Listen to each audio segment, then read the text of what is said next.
안녕하세요. 정일교 매체TV 정일교 소장입니다.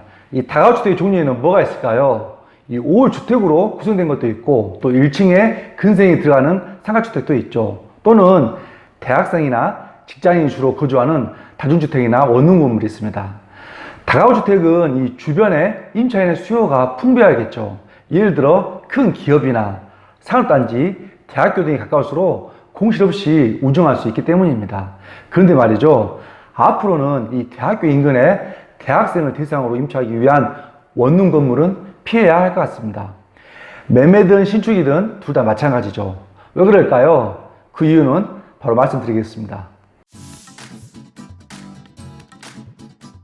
먼저 이유를 말씀드리기 앞서 어제 신문 기사에 뜬 내용이 있는데 한번 읽어보도록 하겠습니다.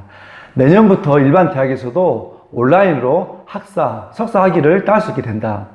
코로나19 사태를 맞아 한시적으로 풀었던 이 대학의 원격 수업 비중 20% 제한은 완전히 걷어낸다. 교육부는 코로나19의 영향으로 원격 수업 비중이 커지자 이 같은 방안을 내놨다. 교육부는 2일 서울 충무로 포스트타워에서 포스트 코로나 교육 대전환을 위한 총장과의 대화를 열어 이런 내용을 담은 원격 수업 혁신과제를 발표했다. 교육부는 내년부터 일반 대학이 온라인으로 학사, 석사 학위 과정을 운영하는 방안을 허용하기로 했다. 대학들은 자체적으로 또는 국내 대학과 공동 교육 과정으로 온라인 석사 학위 과정을 운영하거나 해외 대학과 공동으로 온라인 학사, 석사 학위 과정을 운영할 수 있다. 이를 위한 기준과 절차는 올 하반기 마련할 계획이다. 올 하반기면 2020년 말이 되겠네요. 코로나19 사태로 한시적으로 풀었던 원격 수업 비용 제한은 완전히 없습니다. 현행 고등교육법은 원격 수업 비중을 전체의 최대 20% 제한하고 있다. 앞으로 대학들은 원격 수업 개설 범위를 자율적으로 결정할 수 있다.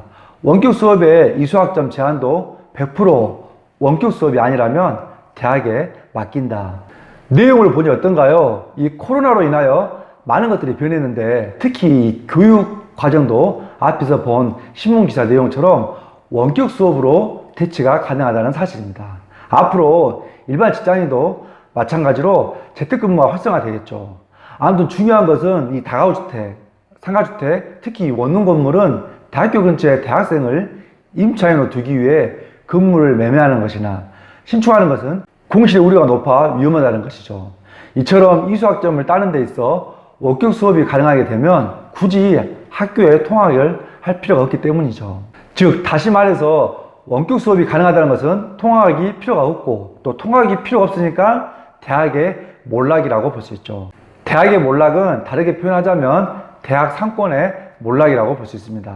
대학 상권이 무너지면 인근의 상가주택이나 원룸 건물도 몰락하게 되는 것입니다. 지인분 중에 한 분은 이 대학가 상권에서 자영업을 하시는데 이렇게 푸념 섞인 말을 합니다. 제대로 장사도 못했는데 벌써 방학이라니 그저 한숨만 나오네요.